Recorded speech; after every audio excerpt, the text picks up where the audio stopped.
안녕하세요. 백혈병 한우의 TV 이은영입니다. 안기정입니다. 오늘 백혈병 한우의 TV에서는 백혈병이 혈압암이잖아요. 저는 예전에 사실은 백혈병이라는 진단을 받았을 때 암인지 몰랐어요. 진단받고 투병하는 과정에서 무엇보다도 중요하게 생각하는 게 혈액 수치거든요. 우리가 오늘 이 시간에는 기본적으로 알아야 될 혈액 수치 보는 법에 대해서 이야기를 하려고 합니다.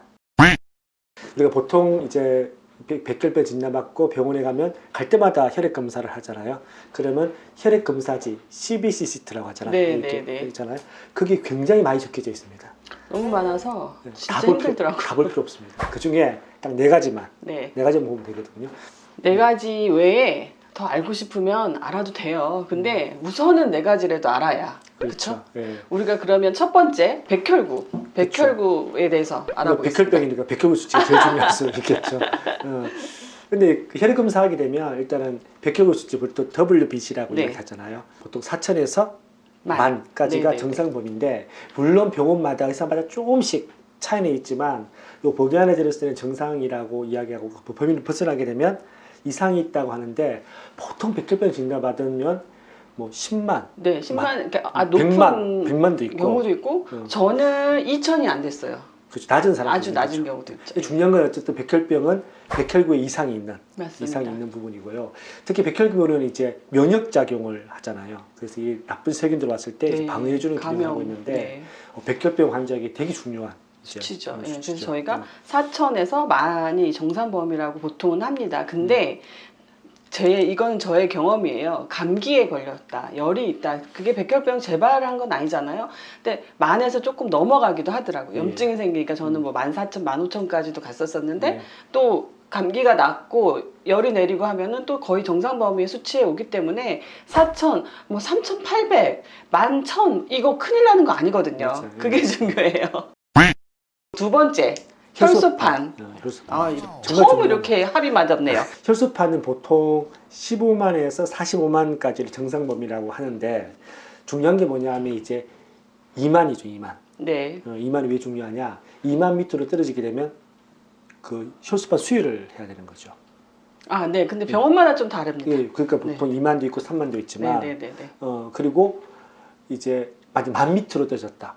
그러면 자연 출혈이라고 하잖아요. 그럼요. 뇌출혈 같은 게 발생해서 사망할 수가 있기 때문에 이 혈소판 수치가 굉장히 중요하고, 실제 아마 백혈병 환자들이 가장 많이 받는 수혈이 사실 혈소판 수혈이잖아요. 노란색으로. 혈소판이 그러니까 지혈 작용을 하는데, 우리가 영화나 드라마나 예전에 뭐 흔히 백혈병 환자 증상했을 때는 코피나고 멍드는 그러한 현상을 많이 보여주잖아요. 그게 혈소판이 낮아서이죠. 맞아요. 저도 제가 이거를 진단을 받기 전에 뭔가 의심을 했을 때 코피도 났었고, 자고 일어났는데 갑자기 잇몸에서 피도 나고, 그냥 살짝 이렇게 스쳤는데도 멍이 어디서 부딪힌 것 같지도 않은데 뭐 팔다리가 멍 자국이 많이 있었거든요. 그러니까 이게 혈소판이 낮아서, 현저히 낮아서의 문제죠. 그러니까 만 밑으로 떨어지게 되면 수혈을 받지 않은 경우에는 사실은 이제 그 자연 출혈, 내부 출혈이라고 보통 이야기하잖아요. 되게 위험하죠. 굉장히 위험하죠. 세 번째, 뭘까요? 적혈구. 네, 우리가 흔히 말하는 헤모글로빈. 네. HB라고 이야기하고 있는데, 기능은 산소를 공급하고 특히 빈혈을 예방해주는 그 기능을 하고 있는데, 저 되게 중요하죠. 흔히 우리가 빨간색. 빨간 피. 만약에 이 수치가 낮게 되면 저산소증 발생해서 생명 위협할 수 있기 때문에 헤모글로빈 수치를 체크하는 게 되게 중요한데, 남자 같은 경우에는 보통 14에서 18 정도가 정상이고, 여자 같은 경우에 좀 낮거든요. 12부터 16까지가 정상범위인데, 물론 이제 조금 범위를 벗어난다고 크게 문제는 안 되는데, 만약에 수치가 8 정도 밑으로 떨어지게 되면 적혈구 수혈을 받아야 됩니다. 우리가 보통은 여자인 경우는 한 10에서 이렇게 10.5 뭐 이렇게 지내드시는 분도 있어요. 근데 그거 아까도 말씀드렸지만 큰일 나는 거 아니거든요. 여성 같은 경우에는 특히 헤모글로빈 수치가 낮는 경우가 굉장히 많이 있거든요. 뭐 아까 했던 8 정도? 그 정도 수치가 떨어지지 않는다라면 크게 문제는 없을 수 있는데, 어쨌든 수치의 정상 범위를 다 체크할 필요는 있는 거죠. 그렇죠. 우리의 컨디션의 문제도 있고, 빈혈이 있으면 또 이렇게 쓰러질 수도 있잖아요. 그래서 그런 부분이 있고, 가장 중요한 거 하나가 더 남았거든요. 그 백혈 구에 약간만 하면 사촌? 네, 사촌. 제가 사촌 오촌 이렇게 표현 나가는데 좋습니다. 그 호중구수라는 게 있거든요. 호중구수. 네. 보통 보면 이제 이 12cc 혈액 검사지에 호중구라고 되어 있습니다. 그래서 보통 정상 범위가 40에서 70% 퍼센테이지로 네. 나와 있는데 감염 방지에 굉장히 중요한 기능을 하고 있죠. 맞습니다. 저희가 보통 이렇게 혈액지의 표시가 ANC로 돼 있을 그쵸. 거예요. 그렇죠? 예, 병원마다 호중구가 아니라 절대 호중구수, 아까 네. ANC라고 네, 했잖아요. 네, 네. 그거는 퍼센테이지가 아니라 수치로 나옵니다. 예, 그래서 보통 우리가 ANC 500 미만일 때는 격리 치료해야 되고, 그렇죠. 그렇죠? 완전 면역력이 없다는 거거든. 그렇죠. 감염의 우연이 굉장히 노출돼 있다는 얘기여서 정말 완전히 본인의 조심해야 되는 그렇죠. 상황이에요. 그러니까 퍼센트를 나오면 계산을 좀 해야 되는데 만약에 내가 100kg 수치가 만약 1,500이다. 그러면 호중구 수가 35%다. 네. 그게 나오잖아요. 그러면 1,500 곱하기 35%를 이제 0.35를 곱하게 되면 525가 나오거든요. 그럼 이 절대 호중구수 ANC가 525가 됐죠. 그래서 500보다는 좀 넘어가지만 그럼에도 불구하고 감염을 감염 위험이 중요해요. 있죠. 절대 호중구수가 만약 500 미만이다. 격리 치료를 하잖아요. 1인실이라도 네. 이제 보험 건강보험 네, 적용이 되는 맞습니다. 거잖아요. 이제 이런 혜택이 있어서 절대 호중구수에 대해서는 아까 ANC라는 부분에 대해서는 좀 알고 있을 필요가 있는 거죠. 네. 중요한 게 뭐냐면 계산 안 해도 됩니다. 왜냐하면 의사 선생님이 다 설명해 줍니다. 그러니까 우리가 어쨌든 너무 궁금해 하시니까 우리가 그 12시 때 한 30개 40개 나오는데 그거 자꾸 다 공부할 필요 없고요. 4개만 하는데 우리가 원래 이거 호중구도 안 하려고 하다가 네. 하도 궁금해하는 분이 많이 계셔서 제가 좀 설명을 드리는 거거든요. 우리가 지금 4가지를 알아봤는데 다시 정리를 하면 백혈구, 혈소판, 헤모글로빈 적혈구와 호중구 수치입니다. 이 수치를 알아야 일상적인 생활을 할 때 우리가 뭐 집중 치료가 끝나고 퇴원 후에 집안에서 생활을 할 때가 있잖아요. 그런 그 경우에도 이 수치를 기본적으로는 알아야 환자 본인도 그렇고 가족도 그렇고 그래야 그렇죠. 일상생활에서 큰 도움이 될 것 같아서. 그래서 그 혈액 수치는 의사가 환자를 치료하는 데도 굉장히 중요하지만 환자가 아니면 환자 가족이 환자를 관리하는 데도 굉장히 중요합니다.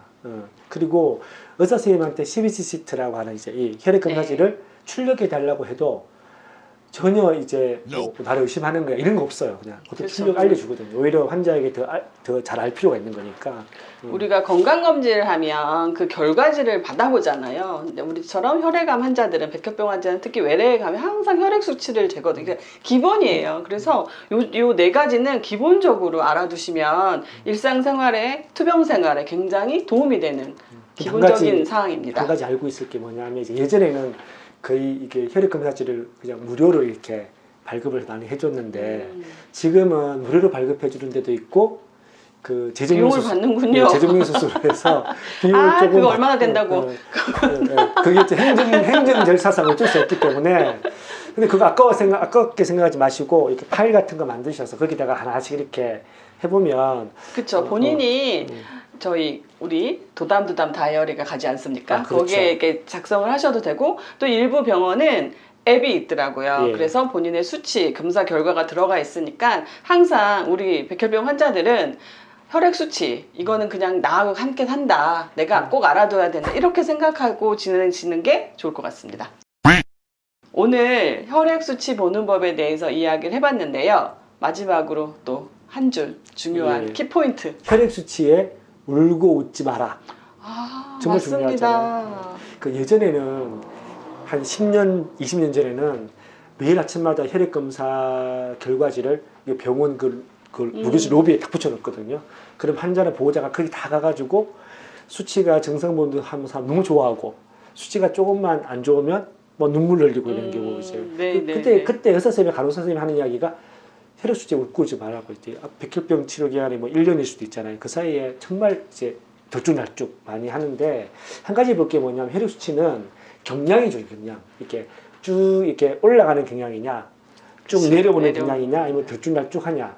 근데 중요한 게 뭐냐면 들쭉날쭉하는 것도 괜찮고 수치가 정상으로 가는 건 괜찮아요. 근데 이제 너무 이렇게 격하게 떨어진다든지 높아지는 것에 대해서는 의사 선생님도 물론 체크하겠지만 크로스 체크.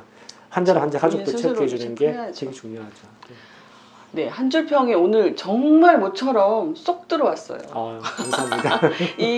우리가 혈액 수치도 굉장히 중요하지만 그 정상 범위만 놓고 너무 하나에 조금은 모자라 조금은 높아 이거 가지고 너무 걱정하고 너무 그럴 필요 근심감 안 그랬으면 좋겠거든요. 그래서 오늘 이 혈액 수치 보는 것과 혈액 수치에 대해서 그 결과에 대해서 대하는 방법 우리가 스스로 이렇게 얘기를 해봤습니다. 한 줄 평도 굉장히 마음에 들고요. 오늘 백혈병 한해 TV 여기까지 하겠습니다.